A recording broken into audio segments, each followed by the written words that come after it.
علی فصاحت علی بلاغت علی کرامت مولا. Hind şəhərlərinin birində bir nəfər şiə var idi. İmkanlı, pullu insan idi. Əhl-i Beytin dostlarından idi. Mah-ı Mühərrəm gəldi, bu şiə var dövlətindən Hüseyn üçün xərcləyərdi. Deyir, illərin birində hakim, həmin şəhərin hakimi Əhl-i Beyt düşməni idi. Xəbər verdilər həmin hakimə ki, sənin vilayətində bir hindli şiə var, o hər il Hüseyn üçün əza məclisi keçirir. Pullar xərc eləyir Hüseyn əzasında iştirak edənlərə. Hakim həmin şəxsi çağırtdırır yanına. Nə qədər var dövləti var idisə alır əlindən. Kişi gəlir evə, günlər keçir, Mah-ı Mühərrəm gəlir.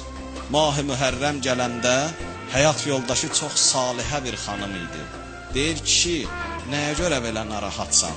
Deyir, nəyə görə narahat olmayım? Hər il Hüseynə mən məclis keçirirdim. Amma bu dəfə mənim var dövlətimi aldılar əlimdən. Hüseynə məclis keçirtməyə indi əlimdə bir şeyim yoxdur. Xanım deyir ki, narahat olma, bizim aman zaman bir oğlumuz var. Oğlumuzu apar bazara qul kimi sat. Apar bazara qul kimi sat oğlumuzu. Onun pulun gətirərsən, Hüseynə məclis qurarsan. Deyir, kişi sevinir. Durur gəlir oğlunun yanına, deyir, oğlum, mən istəyirəm səni bazarda qul kimi satam. Razısan, razı deyilsən. Deyir, atacan, niyə məni satırsan qul kimi? Deyir, Hüseynə məclis verməyə əldə pulum yoxdur. İstəyirəm sənin pulunla Hüseynə məclis verəm. Oğul deyir, atacan, sat, canım Hüseynə qurban. Ata gətirir oğlunu bazara, qoyur satdığa. Görür bir nəfər nurani, ali, cənab bir insan gəldi. Soruşur atasından ki, bu cavanla neynəmək fikrin var? Deyir, heç bunu gətirmişəm bazarda satam. Deyir, satmaq istəyirsən? Deyir, bəli. Deyir, mən də alıram. Nə qədər pulun deyir, verir, alır o oğlanı o kişidən. Deyir, pulu alır, durur, gəlir evə. Daxil olur evə, sevinə-sevinə xanımına deyir ki, xanım, xoş bizim halımıza. Bu puldan indi ağamız Hüseynə məclis verərik. Əhvalatı kişi həyat yoldaşına danışır ki, belə satdım, belə gəldi o adam. Deyir, bir də görür, qapı açıldı, oğlan girdi içəri. Baxır oğluna, deyir, oğlum, niyə gəldin, niyə qaçmısan? Deyir, ata qaçmamışam. Sən məni satıb pulu alıb məndən aralananda, mən baxdım sənin ardınca, ağlamaq məni boğdu. Deyir, məni alan o alicənab insan baxdı mənə, dedi ki, niyə ağlayırsan? Dedim, heç, ağamın dalıcan ağlayıram. O mənim ağam idi, mənə yaxşı ağa olmuşdu.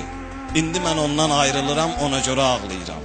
Deyir, oğlum, o sənin ağon deyir, o sənin atondur.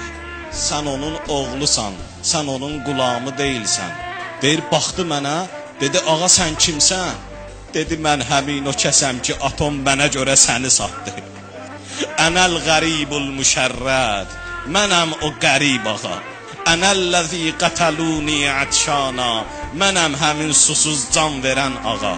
Deyir, oğul, narahat olma, mən səni azad eləyəcəm, gedərsən. Gedərsən atova deyərsən ki, məni azad elədi alan kəs.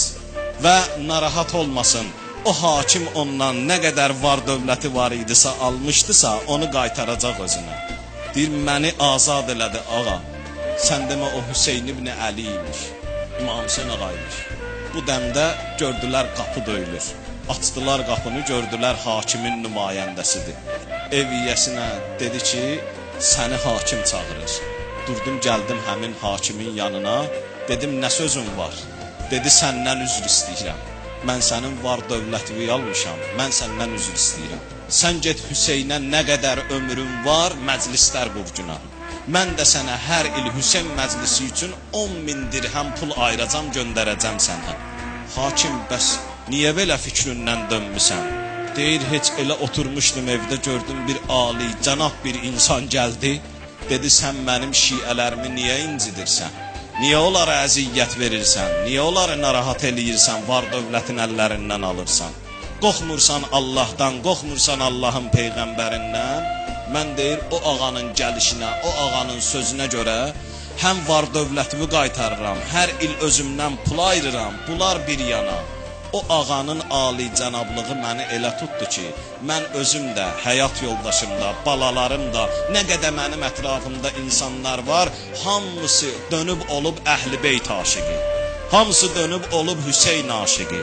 İmam Hüseyn ağa bax buna görə qiyamətdə şəfaət eləyəcək. Necə Hüseynin Qur'anın məclisinin müqəddəsliyi var, Hüseyn məclisinin də müqəddəsliyi var.